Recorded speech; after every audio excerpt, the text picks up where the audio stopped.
پیارے بچوں، ایک دفعہ کا ذکر ہے ایک دھندلے پہاڑی سلسلے کے درمیان ایلڈا نامی ایک جادوگرنی رہتی تھی۔ اس کی جھونپڑی جنگل کے اندر گہرائی میں بسی ہوئی تھی، گھنے درختوں سے گھری ہوئی تھی اور دنیا سے چھپی ہوئی تھی۔ ایلڈا اپنی فیئرنس کریموں اور خوبصورتی کی مصنوعات بنانے کے حوالے سے مشہور تھی۔ اس کی ایک لیب تھی جہاں وہ مختلف کیمیکلز کو یوز کرتے ہوئے نت نئی کریمیں اور بیوٹی پروڈکٹس بناتی۔ آس پاس کی سبھی خواتین اور پریاں اس کی بنائی ہوئی بیوٹی پروڈکٹس استعمال کرتیں، اور اس کی جادوئی خوبصورتی کی مصنوعات کا کلام جنگل کی طرح آگ کی طرح زمین پر پھیل گیا تھا۔ ایلڈا خود ایک معمولی شکل کی جادوگرنی تھی۔ اس کی لمبی ناک اور مینڈک جیسی آنکھیں تھیں جو وہ کسی پر ظاہر نہیں کرتی تھی، اور ہر وقت ان کو اسکارف میں چھپائے رکھتی۔ خزاں کی ایک رات سیرافینا نامی ایک خوبصورت ملکہ ایلڈا کی دہلیز پر پہنچی۔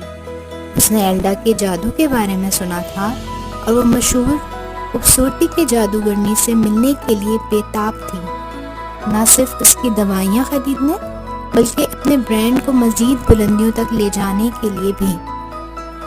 ملکہ سیرافینا ایلڈا کے نام کی مارکیٹنگ کرنا چاہتی تھی۔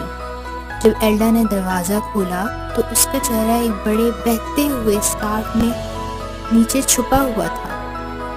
ملکہ سیرافینا نے مسکراہٹ کے ساتھ کہا، میں آپ کو ایک سودا پیش کرنے آئی ہوں۔ اگر آپ مجھے اپنے برانڈ کا نام خریدنے کی اجازت دیں تو میں آپ کو دولت سے مالا مال کر دوں گی۔ میں آپ کی دوائیوں کو دور دور تک مشہور کرنا چاہتی ہوں۔ ایلڈا نے اس کی پیشکش کو قبول نہیں کیا اور کہا کہ میں یہ دوائیں شہرت کے لیے نہیں بلکہ دوسروں کی مدد کے لیے بناتی ہوں۔ پھر ایلڈا ملکہ کے لیے جوس لینے کچن میں گئی جہاں اس کا اسکارف منہ سے اتر گیا۔ سیرافینا نے ایلڈا کا چہرہ دیکھ لیا، اور جب وہ سیرافینا کے پاس آئی تو سیرافینا زور زور سے ہنسنے لگی اور کہنے لگی، تم تو بالکل معمولی شکل کی جادوگرنی ہو، تم کیسے لوگوں کے لیے فیئرنس کی کریم بنا سکتی ہو؟ ایلڈا کو ملکہ کی باتوں سے بہت دکھ ہوا۔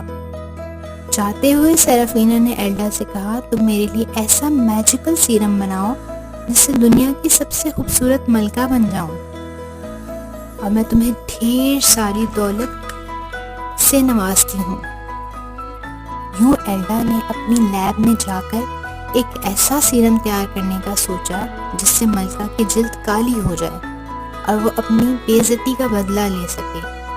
تو اس نے ایک میجیکل سیرم تیار کیا اور پھر وہ اس کو لے کر ملکہ کو دینے آ گئی۔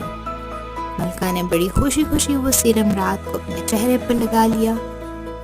جب صبح اٹھ کر اس نے اپنا چہرہ دیکھا تو کیا دیکھتی ہے کہ اس کا سونے جیسا رنگ کالی گھٹا میں تبدیل ہو گیا ہے۔ اس نے چیخنا شروع کر دیا، مگر ایلڈا اپنا سامان لے کر وہاں سے فرار ہو گئی۔ اس طرح ایلڈا نے اپنی بے عزتی کا بدلہ بھی لے لیا اور اس سے بہت ساری دولت اکٹھی کر کے وہاں سے دور چلی گئی۔ اسی لیے بچوں کہتے ہیں کہ کسی کا مذاق نہیں اڑانا چاہیے، یہ مذاق اڑانا اچھی بات نہیں ہے۔ اللہ تعالیٰ نے سب کو خوبصورت بنایا۔